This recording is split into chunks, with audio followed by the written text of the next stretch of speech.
If you've driven for a long time or you drive often, I want to embody the advantage of these movements. I've chosen 6 of them that cover the most bases and have the biggest effect. You can do them in sequence, or you can do them one at a time, perhaps on a break from a drive, or even as a goal to take a break from a drive. This is a chest stretch.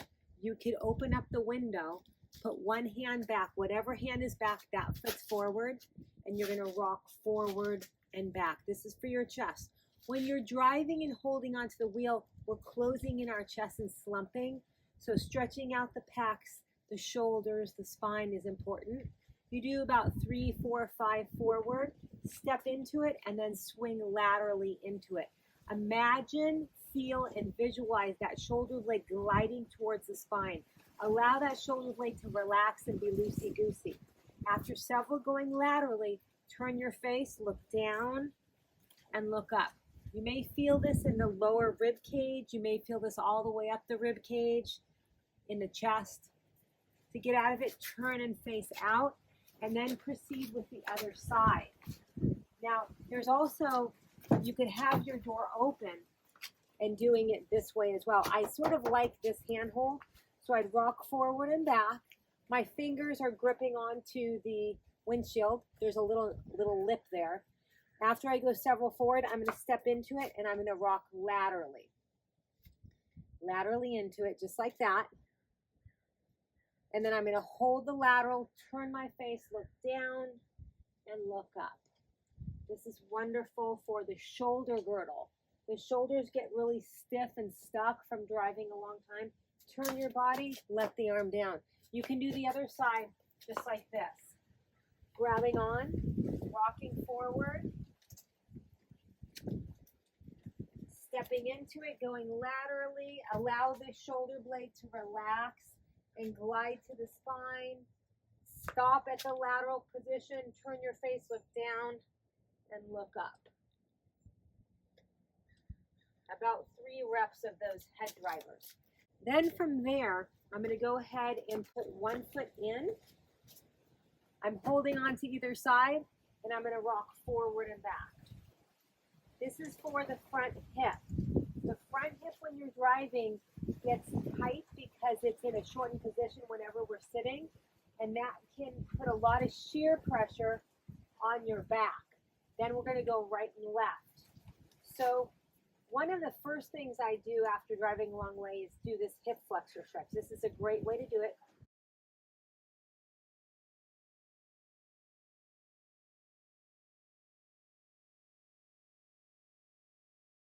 Change directions.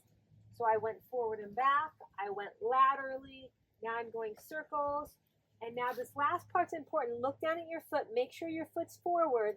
I'm going to come forward and turn into it. Don't let that foot spin. And come back. So I'm grabbing with those toes just a little bit so that foot doesn't spin. This gets the groin to front hip. It's really good. And then I'm going to turn the other way, reach across, no bouncing, moving, stopping, and starting, controlling the motion. And then we'll train sides.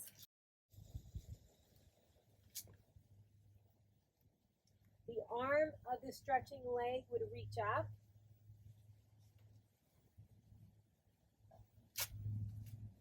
And then I'm going to stay at the forward end of the position, hold on to my door and my car, and rock right and left. And this feels great through the flanks of the body, the back. Let's go circles. Now, if you're feeling any pinching or bad pains, then don't go that far and slow down.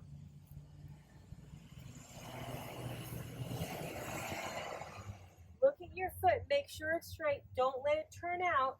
Come forward and turn into it. Now, if that foot had turned out, correct the foot because we're trying to get internal rotation at that hip. And then we turn across.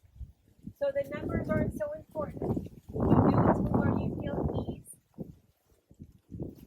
Come on down, move it around. Hamstring stretch. Rocking right and left. The numbers aren't important. The hips are square. The standing foot is straight.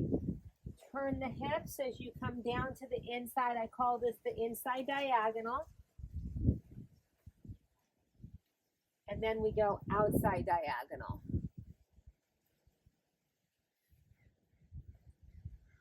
My standing foot is straight forward. My hips are square. I'm bending over slightly at the hips. My stretching target leg can be soft if I need it to. Then I turn into it, letting the hips turn, but I'm not letting the standing foot turn. It's important that that stays straight forward. And now I'm reaching across with my torso. My torso is going across that leg.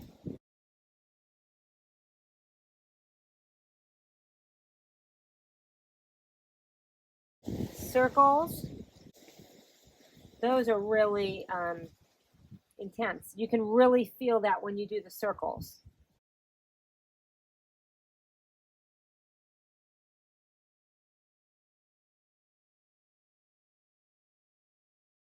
Keep the toes towards you. You can unlock that knee, you can bend as it needs to.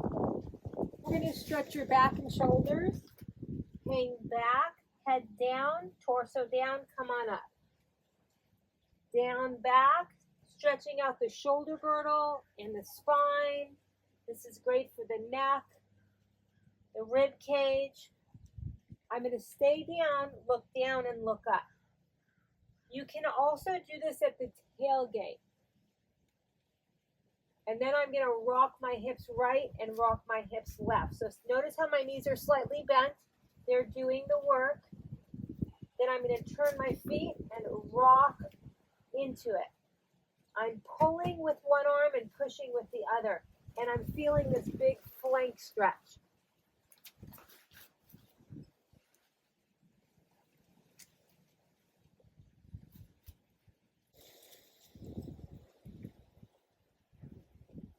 Look down and look up. And then rock right and rock left. Getting the flanks of the body, the lower back, the rib cage to the lower back. Turn to the side and rock laterally. I'm using active legs to turn my pelvis to stretch the flank.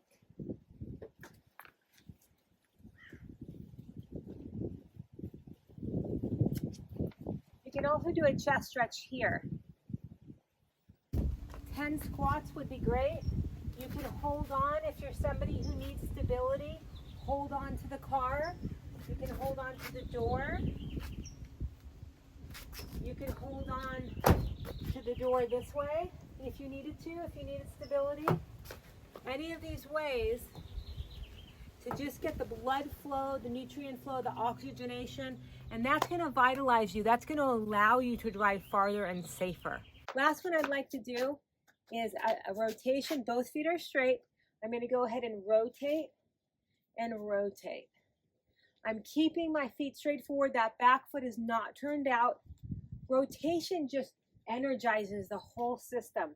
Our system is designed to rotate, so allowing it to rotate after you've been sitting stationary is a really good thing. It's really helpful. Your body will feel energized, getting oxygen and lubrication and heat and nutrients to all the joints from the ankle all the way up to the neck.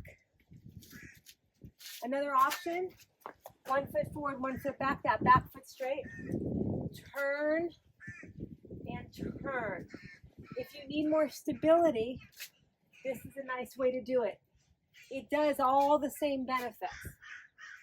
You would switch feet, make sure the back foot is straight, turn.